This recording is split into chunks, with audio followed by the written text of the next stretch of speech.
In this podcast episode, Andrew Gold, a former mainstream media journalist, shares his experience of being pushed out of the industry due to his race and background.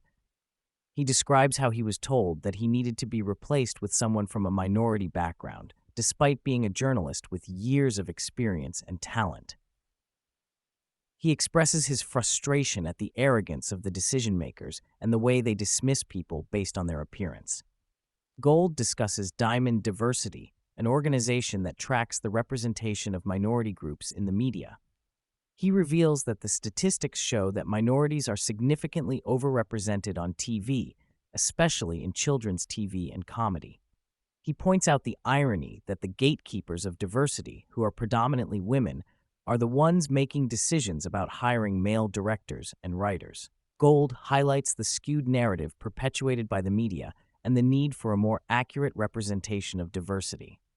The conversation shifts to Nihal Arthanayake, a BBC Radio 5 Live presenter who made racist remarks about white people. Gold criticizes the BBC's response, which was to apologize to Nihal Arthanayake and express their commitment to reducing the number of white people in the organization. He questions the acceptability of openly racist behavior and calls for a change in the way different groups are talked about in the media.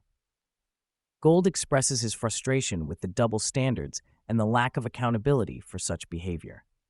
Gold delves into the underlying issues with woke culture and the obsession with diversity, equity, and inclusion. He highlights the danger of allowing ideology to dictate decisions and the potential consequences of taking such beliefs to the extreme. Gold emphasizes the need for a more nuanced understanding of diversity and the recognition of individual talent and merit regardless of race or background. The conversation takes a serious turn as Gold references a recent incident where presidents of American universities were questioned about calling for the genocide of Jews. He points out the inconsistencies and lack of accountability in their responses, highlighting the dangerous implications of such rhetoric.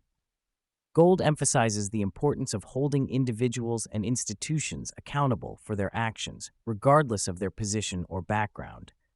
Andrew describes his initial intrigue with the Don't Offend clinic after seeing advertisements for it in Berlin. He was curious about the concept of therapy for non-offending pedophiles and the anonymity provided to them by the clinic. He decided to reach out to the clinic to learn more about their work and potentially speak with some of their patients. After contacting the clinic, Andrew received an email from someone calling himself Max, who agreed to meet with him. However, Andrew was taken aback when he realized that the meeting place was a public swimming pool, and Max was there with a young girl. This raised concerns for Andrew, and he decided to meet with the girl's mother to verify Max's claims about babysitting the child. The mother confirmed that she was aware of Max's condition and was comfortable with him babysitting her child. Andrew's experience with the Don't Offend clinic and meeting with Max shed light on the challenges and perceptions surrounding pedophilia. He delves into the permissiveness of the far left in addressing issues related to pedophilia, citing examples such as the Kentler experiment in Berlin, where homeless boys were placed in foster care with pedophiles as a solution to the problem of homelessness. Andrew discusses the impact of far-left ideologies on issues related to pedophilia, highlighting instances where the Green Party in Ireland and the local government in Berlin were involved in controversial decisions that had detrimental effects on children. He emphasizes the permissiveness and lack of accountability within certain far-left circles, leading to harmful outcomes for vulnerable individuals. Throughout the podcast, Andrew reflects on the role of journalism and documentary making in addressing sensitive and challenging topics. He acknowledges the fear and apprehension he felt while pursuing the subject of pedophilia, but emphasizes the importance of shedding light on difficult issues and holding accountable those responsible for harmful practices. Gold discusses his experiences with various cults, including Scientology and the Moonies, and highlights the common traits and behaviors exhibited by their members. He explains how cults use love bombing and the desire to feel special to recruit and retain members.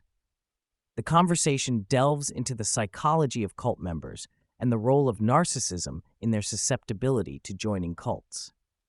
The discussion also touches on the impact of ideology on people's beliefs and behaviors, emphasizing the need for critical thinking and awareness of cult-like behaviors in society.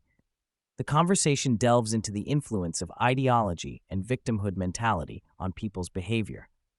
Andrew discusses the prevalence of cult-like behaviors in society, particularly within political ideologies and social movements. He emphasizes the role of victimhood in driving certain worldviews and the impact of feeling special on individuals' susceptibility to joining cults. The discussion touches on the dynamics of conspiracy theories and the desire for recognition and significance in shaping people's beliefs and actions. Andrew Gold raises the issue of lookism and the potential impact of mind-reading technology on society. He discusses the concept of turning off attraction bias and the implications of using technology to assess people's attributes and abilities.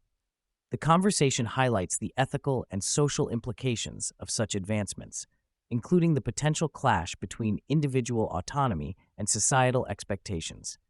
Andrew emphasizes the need to be mindful of emerging technologies and their potential impact on human behavior and relationships.